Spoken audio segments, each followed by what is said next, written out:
ক্ষীরায় আসছি, তো এসে গেছি ভেতরে, অনেকক্ষণ ঢুকেও গেছি, একটু ঘোরাফেরা করলাম। দেখো তোমাদেরকে দেখাই কেমন, যে প্রচুর যেইভাবে ইউটিউবাররা মানে বলা বলি করছে যে প্রচুর বিশাল কিছু, সেরকম বিশাল কিছু নয়, শুধুই গাঁদা ফুলের বাগান। আর দেখো ওই একটু আধটু আছে আর কি, মোটামুটি, কিন্তু মোটামুটি ভালো লেগেছে, খুব একটা যে বেশি ভালো লেগেছে সেরকম কিছু। চলো তোমাদেরকে দেখো, দাঁড়াবো। হ্যাঁ গাইস, প্রথম দিকটার দিকে শুধুই গাঁদা দেখতে পাবে, আর একটু ভেতর দিকে ঢুকে আসলে দেখতে পারবে যে মোটামুটি তবুও ভালো ভালো ফুল আছে, যে খুব একটা খারাপ লাগবে তাও না, আর খুব একটা ভালোও না।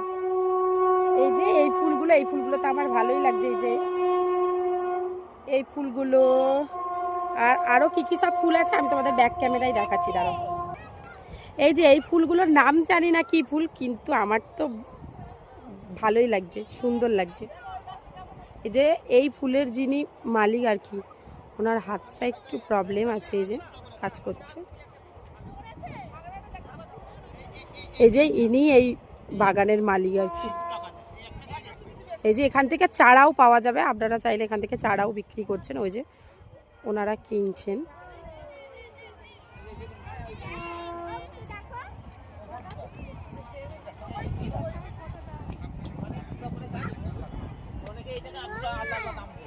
হ্যাঁ বাবা, কি খাবি? খাওয়ার জায়গায় পৌঁছাতে দে। ও কি হাওয়া লাগছে, ফুলগুলো দেখো। হ্যাঁ হ্যাঁ আছে।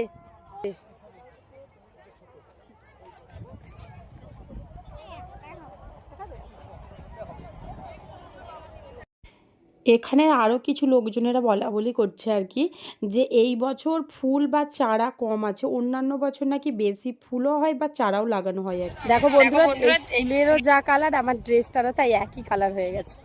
আর এইগুলো হচ্ছে আমাদের ভাষায় আমরা মুরগি লোটাই বলি, আর আপনারা কি বলেন সেটা কমেন্টে জানাবেন। আমার তো পালিয়ে বিয়ে হয়েছিল, তাই মাথায় ফুল দেওয়া হয়নি, সেই শখটা এখন পূরণ করলাম আর কি। এখানের মধ্যে সবথেকে আমার এই ফুলটা পছন্দের আর প্রিয় ছিল।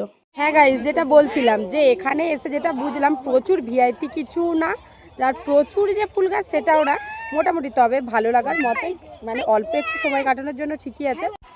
সবের মূলে একটাই কথা, বাঙালি যেমন খেতে ভালোবাসে তেমন ঘুরতেও ভালোবাসে, তার জন্য